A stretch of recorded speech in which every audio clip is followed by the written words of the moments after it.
So, should I start? Hello, welcome everyone. Welcome to our Google Hangout.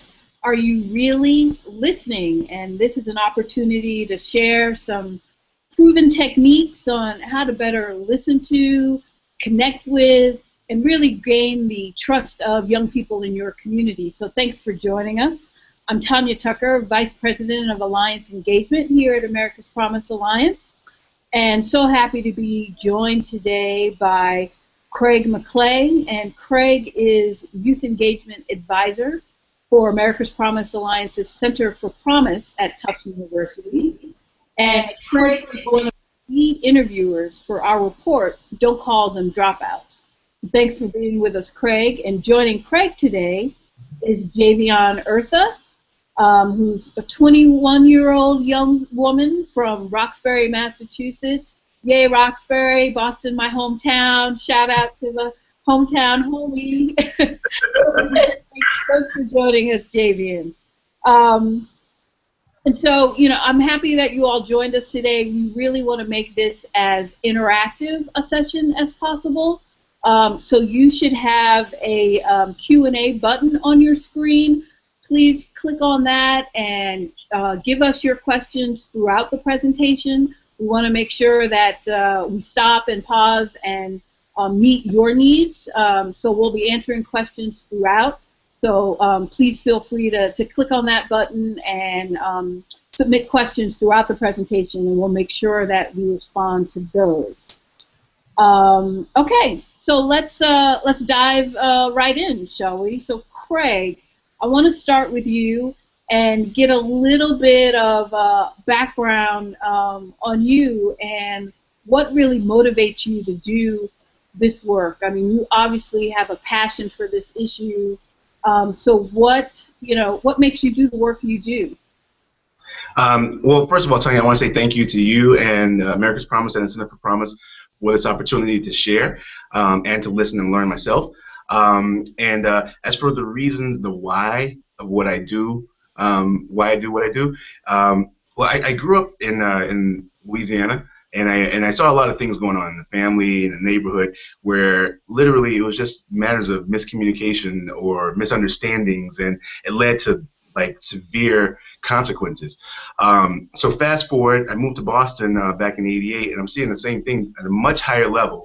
With people that are not as close to me, but it's still impacting me in ways that that didn't feel right. And so I got into the work with young people as just kind of like I'm trying different jobs, trying different fields, looking for kind of like what makes me feel alive and charged and energized. And the best feeling came from when I was working with young people, especially in group settings, just watching young people like literally, physically, and otherwise transforming right before my eyes. I got to see a side of young people, especially young people from urban areas, that most people don't get to see. Because life in those areas is difficult. People have to wear a lot of guards and masks to protect themselves and to be able to navigate that reality that they have. But I saw a different side of it, and I saw it in a way that actually made an impact. How when you touch someone's life and you see that magical light in them kind of light up, and that fire and that understanding and that connection. I saw that in the work that I was doing, and that's kind of a selfish reason, but I still really enjoyed that. And I mean, the other part of it is that one of the other jobs that I had kind of growing up was I was charged with hearing stories from elderly people. I was like 17 years old, and all I had to do, I had a recorder, a list of like 7 questions, and literally just listening to the richness and the diversity of the lived experience through the eyes of other people just really got me going. So between seeing the fire and the passion, and actually I authentically, genuinely enjoy hearing other people tell their life stories and share, and that really gets me going. And I also enjoy just kind of like I'm one of those people that's always got to keep moving and whatnot. So I like doing things, and getting out and talking to people is one great way to feed my fire. Also, see the fire come on someone else, and then kind of light the world up together. That's wonderful. So why do you think youth voice is so important? I think youth voice is very important because, again, kind of going back to the first question there, a lot of the stuff that I saw in my immediate spheres, I saw it as like just misunderstanding and miscommunication, and a lot of times young people are supposed, where I'm from in Louisiana, you know, young people are supposed to be seen and not heard, and it's actually counter to what we're trying to train young people to do later on in life. And having youth voice, I think that any issue that concerns young people directly needs that insight from young people. You know, you deal with domestic violence cases, you talk to people that have been domestically abused. You want to learn more about burn victims, you don't go and talk to, you know, lifeguards. You go and talk to people that have actually lived this experience, see what they're seeing, and then get them, encourage them to kind of come up with some from their perspective as to the things that should be done to address their needs in the best way that, you know, for them. And you do the same thing. We work with one of our communities has a tagline for all the work that they do with and for young people, and it says, "Not about me, without me." So you know, I've always loved that tagline, and you know what you talked about really speaks to that. Fantastic. So, you know, so we have a lot of practitioners in communities leading programs, collaborative efforts, leading organizations, and who are really trying to connect with young people. So first, you know, how do they find young people, and particularly young people who we think, you know, aren't really the traditional leaders, may not be as engaged in programs and activities, if engaged at all? You know, how do you really seek out those young people to get those voices? The first thing that I would suggest, you know, in the work that I've done is just getting out into the community. Just getting out, and if you have anything that you can post, handbills, flyers, things like that, go to places where young people, you know, will hang out and where young people go to, and just put that information around. I would say the second thing is when you're out in the community, talk to as many people as possible. You know, I like to connect with the local, you know, juvenile justice officer to see what they're going, who they're serving, and talk to them about what I'm doing, and say, hey, you know what, you know anybody that can fit into this? And sure enough, they recommend people.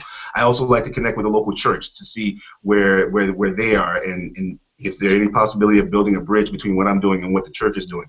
I also like to hit the local stores where young people would go to buy clothes, buy candy, buy whatever it is. So, and you know, again, I'm not just throwing the flyer up there and saying, okay, thanks a lot, guy. I'm actually engaging the person behind the counter on the other side there, letting them know what I'm about, learning what they're about, and connecting with them, because they are the people that are going to bring them to you. You know, like I once heard someone say that, you know, in looking for a mentor, it's kind of hard to approach a person directly, but if you can approach someone around that person and then have that person kind of guide that person towards you, then it's a much stronger sell.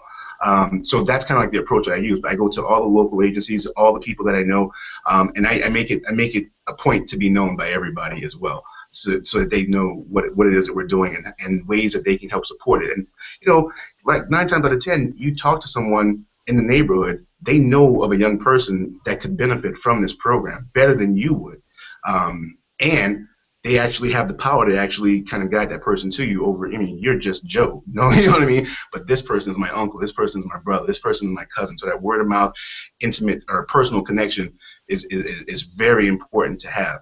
And then I think the last thing, just in terms of connecting with young people, is is I look to even the places where the likely suspects, you know, won't necessarily be. So I'll connect with the YMCA, the Boys and Girls Club, you know, the guy who's got a store that sells fish and tackle bait, and you know, and really spread the word as far as possible. Right. So it may mean that our folks need to, you know, create some of those connections with unlikely partners than they have right now. So Javion, I want to turn to you a bit. Can you tell us, you know, how you met this character, and you know, what started your relationship here? I actually met Craig. He was walking through my neighborhood giving out flyers and talking to people, and I actually didn't know. I was in the kitchen when he was talking to my mom, and he's like having this good old conversation, and I'm like, I didn't know that they had went to high school together, and he's like, you know, anyone has a job, and I heard him. I'm like, ooh, anyone has a job. But then she's like, oh, Javion, come outside. I came outside. He's like talking to me about how like he has this great opportunity for youth, and he's telling me a little bit about the job, and he wants me to go to the interviews. So when I had went, it was like a great opportunity to like find a job because I haven't had a job in a long time when it had happened. Was there when you first met Craig, was there something about what he said, or was it how he said it? Was he, how he showed up at your door that made you, sort of open to trusting this guy? He was like really close to my mom. Like my mom was like talking to him like that was her best friend for like a long time. So she's like, "Oh, go to the interview." I was like, "Yeah, I'm gonna go." So like he was like very talkative. Craig talks a lot. So I'm like, "Oh, he's gonna drive me right in." So when I went to the interview, that's exactly what he did. That's great.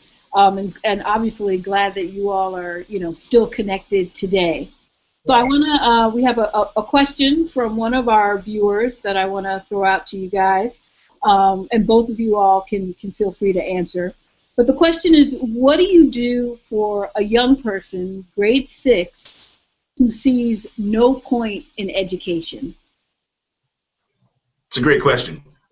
It's a really good question. And my short answer is you got to inspire that young person.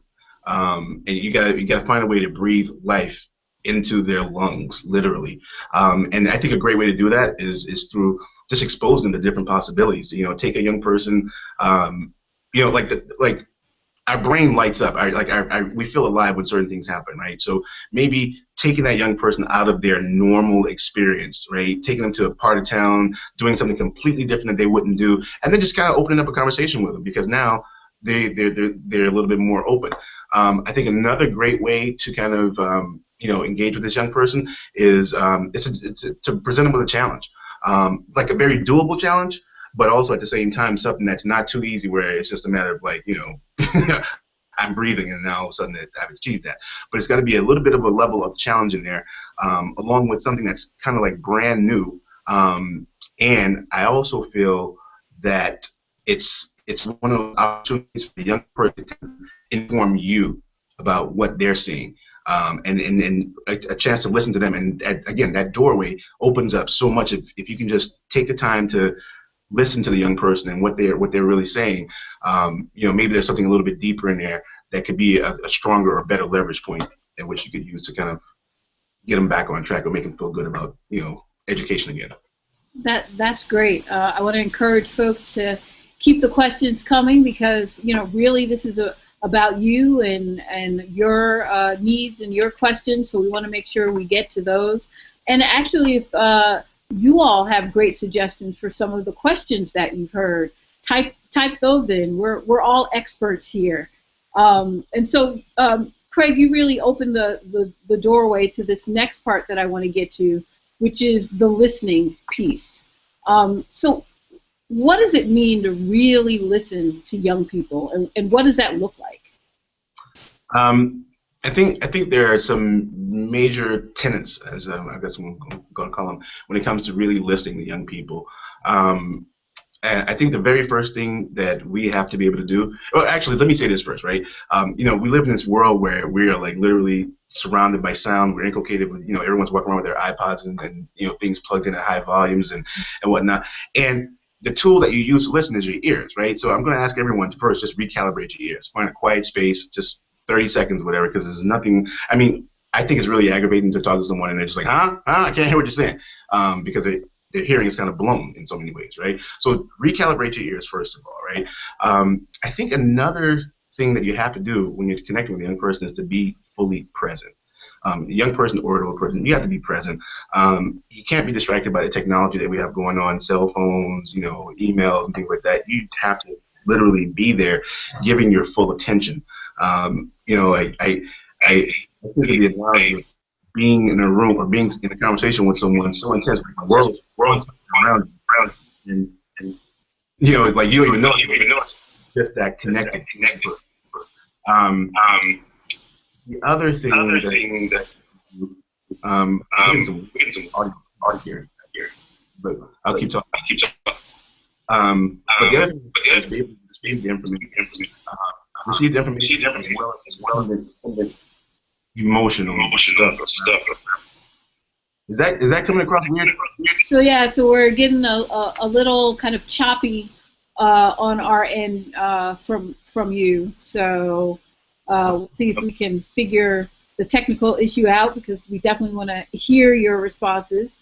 So why don't you keep talking, and we'll see if we figure it out on our end and can make it better. But so receiving them along with the attendant emotion charge around it. I kind of want to acknowledge the information as emotional charge. And just then, ask questions if something isn't clear. I would ask questions. I guess at the end of the day, I would say listen as if you like to hear them. It's sometimes but sometimes for the person to be heard. One of the things that we learn through our work and raise our project was at the end of those sessions, young people were saying almost every session, heard. That someone listened to me, and I feel so much better now. Again, that direct impact, being able to see that in the moment was another part of the reason that I do the work. It sounds like it's fake. Okay, awesome. But yeah, and then I would say the other part of it too is because of the reason why I do this. I actually enjoy listening to people, and I make sure that that young person understands that this is not a burden. You know what I mean? Like, this is not just a job. This is like I am at my strongest here. My shoulders are broadest at this level here. That's speaking for me. But I think that if someone sees you enjoying doing something in service of something bigger, then I think those are some great tenets to kind of follow. Well, that's great. So it's. Oh, now we lost you.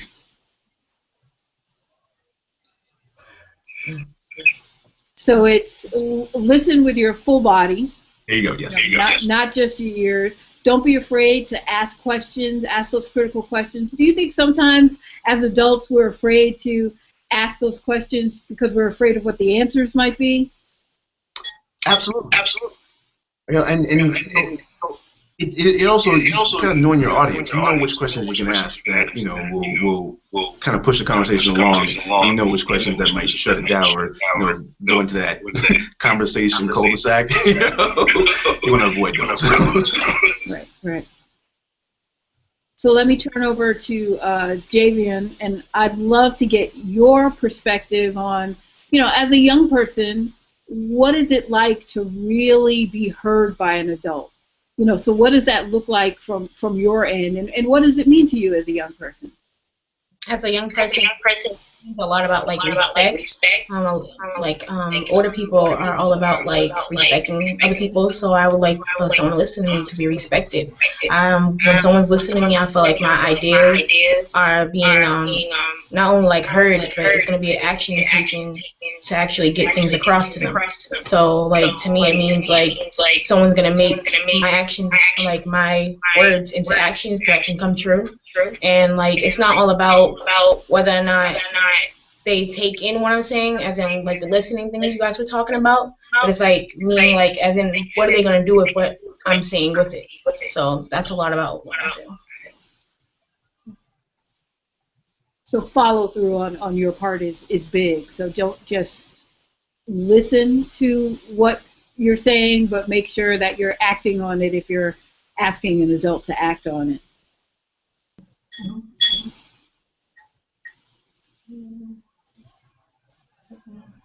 Okay, so a reminder, please give us your questions. We'd love to answer them. Let me go on to from listening to how do you really. This is all about relationships, right? So Javian talked a bit about that. Okay, don't just listen to me, but how are you going to follow through? How are you going to act on what I've said? So it's all about building really authentic relationships with young people. So how do you sustain those? Once you found the young person, made that connection, how do you sustain these for the long haul? I think Javen just kind of set us up really great for that, because it is about taking action, and having a purpose-driven mission that's going to improve the quality of that young person's life. Is central to it all. You know what I mean? I think it's also important that as you move forward, you learn how to communicate. It's critical information as well as kind of growth. Information to the young person. Using feedback as a mechanism to help that young person grow, but also receiving the feedback to help you grow. Because again, the relationship is not just one way; it goes both ways. And I found that one thing that was really powerful for me when I first started doing work.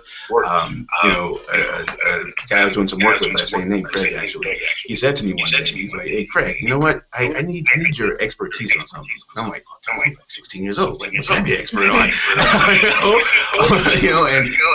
But that really got me going. And since that day, we started doing work together. And again, it was a purpose-driven mission that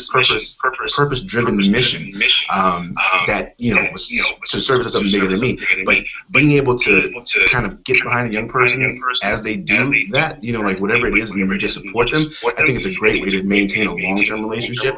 And also, I think that as long as you are in a relationship with a young person, just like any relationship, you gotta where's it going? Set goals for the relationship. Set goals for the young person with the young person, not just this is what I want, this is what I want to do, but talk about what it is that you're trying to accomplish. And I think that in those conversations, you'll find a richness that can keep the relationship going for a really long time.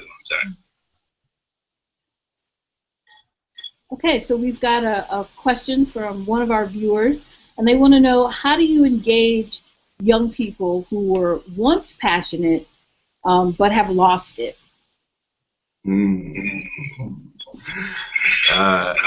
I'm going to come back to the inspiring piece, the inspiration piece. I think that we can't say enough about that. Being able to find a young person that you're not obligated to, and that's not obligated to you. I think that speaks volume. It's a very powerful message to that young person. I see something in you, and that something that I see in you is very, very good, and I want to see it grow. I want to see you grow with that. Presenting the challenge. This is what we're going to try to do together, and then taking the action necessary to support that young person and getting to that to reach that challenge. I also feel that in a lot of ways, young people need to find a voice in expressing themselves. So the expression piece is really important. And the last thing I want to say about this is that I think a lot of times when we think about developing a relationship with a young person, it's like, I have to be everything to every young person for the rest of their life, or for the rest of my life. And it's simply not the case. You can be kind of like the hub of a network for that young person and connect that young person to other people that can do the work that maybe you don't have the time to do, or the skills to do, or the understanding to do. You can be as important in a young person's life by connecting them with someone else that can be supportive of them as well. Does that answer the question? I believe so. Yes. Okay, so I think that was a critical point that you made in terms of, one person doesn't have to be everything for that young person, and so having a community of folks rallying around young people, I think is key. So another question, we'll keep going with some of the audience questions. How many, this is a very good question here, how many young people can you reasonably have an authentic relationship with at a time?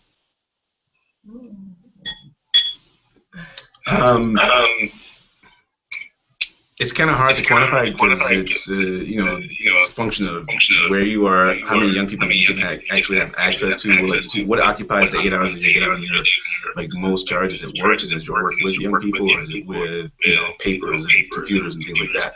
I also think it's a matter of drive and passion. I don't want to say passion, it's drive, because in some cases a person may have their own family to get to with multiple kids, and that can be tiring. But I think reasonably take on what you feel will not knock you out of balance. For one person that might be one young person. Another young person that might be that young person and their two siblings. It's hard to quantify that, but I would say know your limits, and whatever doesn't take you out of balance is doable. I've heard of people that have work relationships with like 16 young people, and it's just kind of like, wow. But that person is also just burning themselves, burning the candle at both ends, and so you have to be able to take care of yourself in order to be able to serve others. But I would push that back onto the individual to know what your limits are, know what you can handle. In some cases, at times might be one young person that comes with a whole lot of stuff, so it's a situational thing. But knowing your limits, knowing what you're capable of doing without burning yourself out is a very important part of that, and keeping your life in balance. Because it's hard to help someone guide their life when your life is falling apart. Definitely a good point. And Craig, would you think another indicator of perhaps stretching yourself a little too thin on this might be when you start to not follow through on your commitments? I would think that kind of consistency with a young person and making sure that you're following through with whatever you've committed to them is key to the relationship. So perhaps when you start, showing up later than you said, or having to cancel things or things like that, that might be a good indicator that things are a little out of balance. Yeah, absolutely. And just to kind of add to that, I think one of the things that we don't talk about enough is, what happens if that relationship has to come to, like, it's got to change, and I think it's one of the most damaging things in the world to just kind of like, go to a kid when they're like, yep, okay, all right, we had a good run, see you later, and just kind of sever all ties at that point. I think that there's a way to go about doing it in a way where you maybe just saying, I need to pull back on my responsibilities a little bit, so that young person understands that it's not like I don't like you, or anything like that, because that's how it gets read often. But it's just having a conversation about it so that it's transparent, I think is also very important when that relationship needs to kind of change gears. In terms of... There we go. All right, sorry. In terms of kind of transitioning the relationship, I would also imagine that there are key points sort of in a young person's life. Perhaps you start a relationship with a young person, they're in middle school. Does the nature of that relationship change when they get to high school, when they go off to work or to college, and just sort of those key transition points? How do you help adults deal with changing the relationship that way? It's a challenge, but just kind of looking at, again, I'm always coming back to like, what is the goal here? Like, where is this ship going? It's not like it always needs to be like a specific destination, but where are we going with this thing, with this relationship, with your life, and let that kind of be like the beacon. So when those transitions do come up, it's not as difficult. And again, I can't express enough how important it is to just be transparent and talk, and keep the lines of communication open. And it's that makes it a lot easier, I think.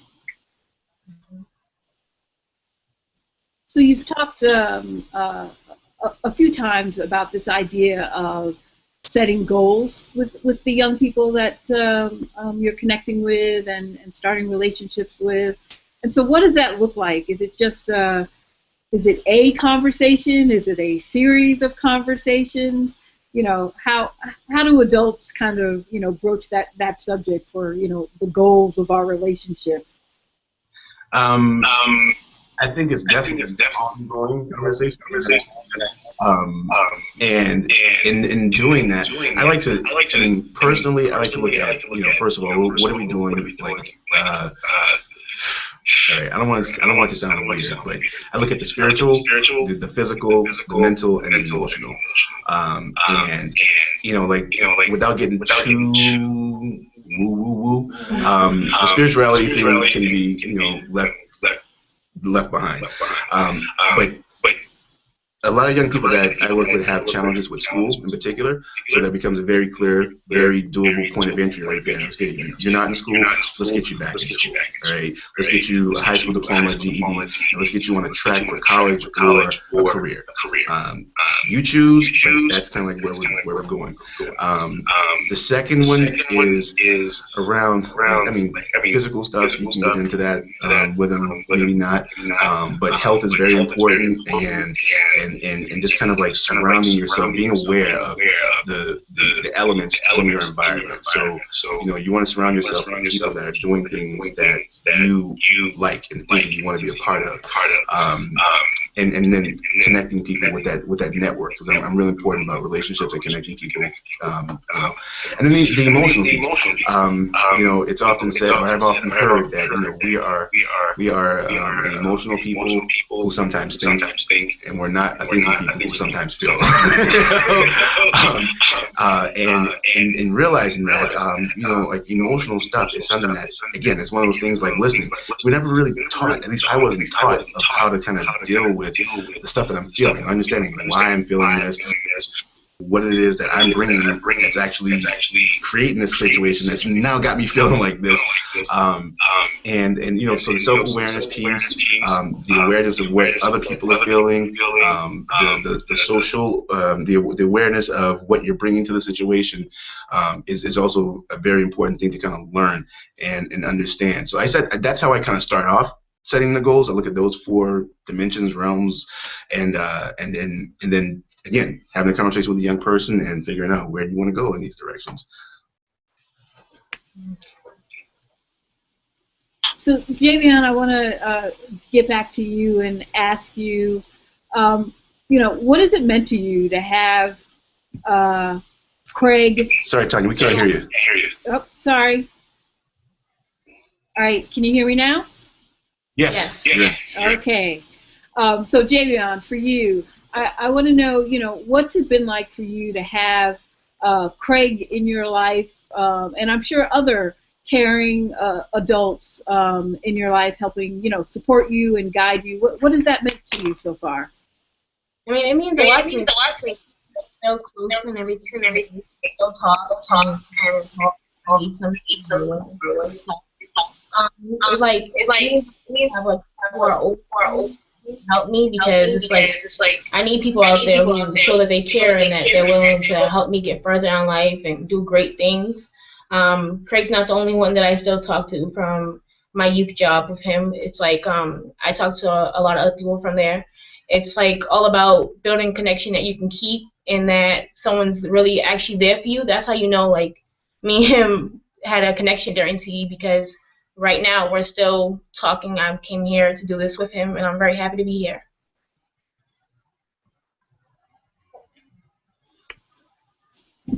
So I want to give... Okay. Okay. Can you hear me now? Can you hear me? Okay. So I want to give our audience a last chance to get in a few questions while I lob kind of my final question out to Craig and Javion. So, you know, if you do want to get some questions in, type those in now.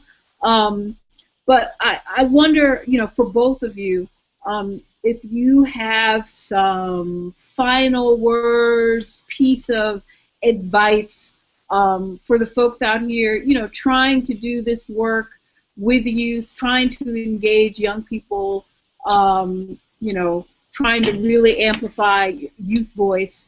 You know, what would be your advice to them to continue this work, to do the work better? Okay, I'll go first. Working with the youth is a great thing. When I had worked with TE, we did a lot of like events that brought in like a lot of people, even like people who were struggling there. A lot of parents came too. And now I work at a high school where it's like I serve lunches. I do a lot of odd jobs, so I'm still working in like the youth field. I think it's like so many youth need the help, but it's not so much out there that's being given to them. I know there's like community centers and stuff, but I think a lot of people need more personal help. It's not all about like community centers and where places they can go. And like when I worked at TE, we did like a lot of great things. In my neighborhood, we had built a park along with like Higher Ground and other foundations that were helping. And now when I walk past that park, I feel great about it because it's like it's going to be there 10 years, 20 years, 30 years from now. And all the kids that are going to be so happy that we did such great thing, because I have lived there my whole life and we have never had a full park like that. So it's just a great opportunity to have that job and to just do great things for people that you know is going to help them. And I guess the only 2 points that I would add is I think a lot of times when we think about doing this work, we think of it in like a formal setting, but there's so many informal opportunities where we can help shape and guide a young person, or even our peers even. You know, like just think when you walk down the street, some young person or person younger than you is looking up to you and they're learning from you. Something as simple as that, the way you interact with other people at the grocery store, at the car wash, or you know, wherever you're in public, those are opportunities to kind of be that model, so to speak, for a young person. And so I guess what I'm trying to say, it doesn't always have to be so formal and you know, like regimented. The other piece that I would add to this is a matter of timing. I think that a lot of times a person might go into it and be like, okay, I'm going to have this impact and I'm going to see it right away. And you do see something right away, but sometimes the ebb and flow of life kind of pulls you up and pulls you down, and just being aware that it's a process. It's something where, you know, that young person that you connect with is open arms one day and the next day they're, you know, giving you a stiff arm. You know, I would say, you know, try to work through that stuff. Don't put yourself in any harm's way or anything, obviously, but it's a journey. And life usually throws us some curveballs. So, you know, hang in there, and know that the timing is of the essence. You know, just don't give up after what you may perceive as a failed attempt to connect. You know, because you know what, sometimes it's just a matter of shaving away, chipping away, just little bit by little bit, and then you get to that kind of magical place where you actually do connect. And sometimes, quite honestly, young people are just like people. You know, they might just be testing you. So bring your eraser. And yeah, but I would say those are the two main things. You know, every opportunity in front of a young person is an opportunity to help shape, form, and direct and guide. And then timing. It's, you know, it's going to take some time.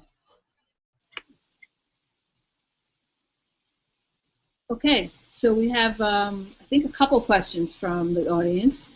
So one is, can you speak on youth leadership development and tips to run successful program?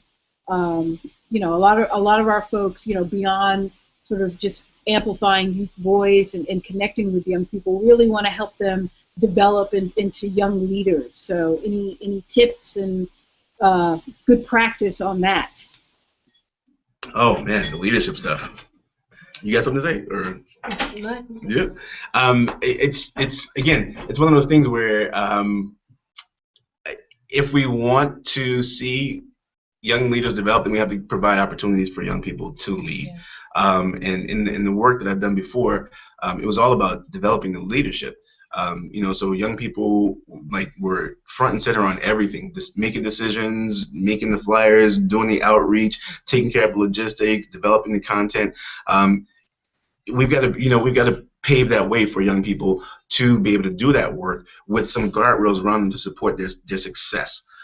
It's very important that element is added, because it's what kind of keeps them going. So again, it's assumed a lot that leaders are just kind of born and they can't grow.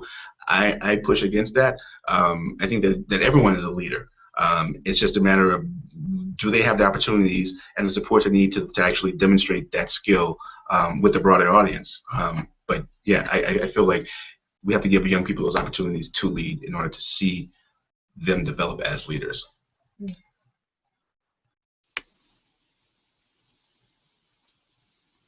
And there was a question about balancing, and I'm going to ask my wonderful crew here to help me with this one question. It was about balancing a large number of youth volunteers and their responsibilities, and or pushing them away without pushing them away.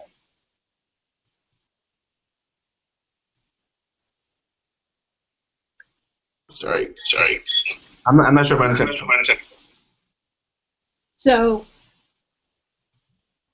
it's balancing. You're working with a large group of youth volunteers with lots of responsibilities, and so how do you? I think the question is around how do you balance sort of the leadership opportunity, but also not push them away. You have any ideas? I was thinking like in a way like he talks to like a lot of people who he works with, and like he still has connections with a lot of them. In a way, it's like all about that bond. How you talk about like when you first build something, it's gonna be held forever. So it's like once you start off, it's like getting them in to know that you're there for them and that you're going to help them in any way you can. So it's like even if it's a lot of people, it's a special bond with a different person. So it's like building that bond that you have. Everyone's bond is different. So. And I would. Oh, I'm sorry. Go ahead. Oh, okay. I was just going to add that being clear about what the expectations are for the volunteers, and like I can't speak enough about being all on the same page, and being very specific about what the role is, and then you can divide those roles up over time. So for example, having like a holiday event where you're giving away toys and you got 20 young people that are interested in helping with that. Well, some of those can work in the first end of this, some of this can work in the second end, some can take the middle shift, some people can, you know what, we need help over here with the food. Do you mind doing that?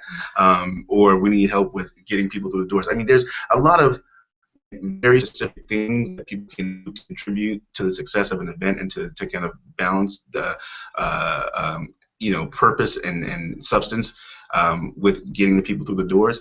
And I think it's just a matter of being really clear about that vision at the beginning. And I think that question speaks to sort of that notion of when we're working with young people and particularly giving them youth leadership opportunities, they always rise to the occasion. And so then we've got to be ready as the adult leaders to add, more responsibility. We've got to be able to keep up with the young people. So I think we need to plan for that, as well, as part of our programs. Before we end our Google Hangout, any last question or two that the audience wants to throw out there? I see some writing going on, so it looks like we've got another question. Tanya, well, we have a second here. I would like to mention that there are other tools that that I use to kind of do this work. I didn't want to get into the weeds about that though, because we could be talking forever, as JB pointed out earlier. But if people are interested, they could reach out to us, and we could have further conversations offline to help and support other programs out there. That's great, Craig. So, question that we just got in: most effective ways to teach 14 to 24-year-olds soft skills. That's what everyone's talking about these days, right? The soft skills. So for me, that falls into that whole emotional realm of things, and it's a tricky thing, because when we talk about getting along with other people, and we talk about being able to kind of navigate the challenges and opportunities that are presented to us in work situations, it takes a lot for us to kind of know what's going on with us, right? But I would say feedback is one great tool to use to help young people with that, help develop the softer skills. I would say another thing is there are a lot of interactive exercises that can be used to kind of just surface it so that people can then talk about it, because I think the talking about it is really important. But I think it's one of those things that you kind of just do. It's kind of like the byproduct, so to speak. Like, you gotta have the purpose. You're working towards that purpose, and along the way, you provide these guide rails and guards to just kind of let anybody really know of what's really happening there.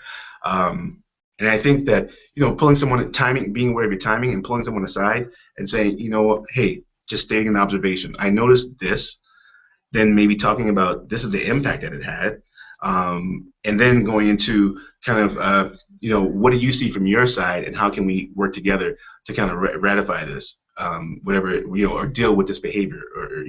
But I think that that's kind of like a great way to kind of open up the conversation. Just broad observation, impact of that observation, and then what do you see on your side, and then let's try to figure out how to fix this, because we don't want that impact anymore. Like, it's not good for us, it's not good for the organization, it's not good for the product or service that we're presenting to the world.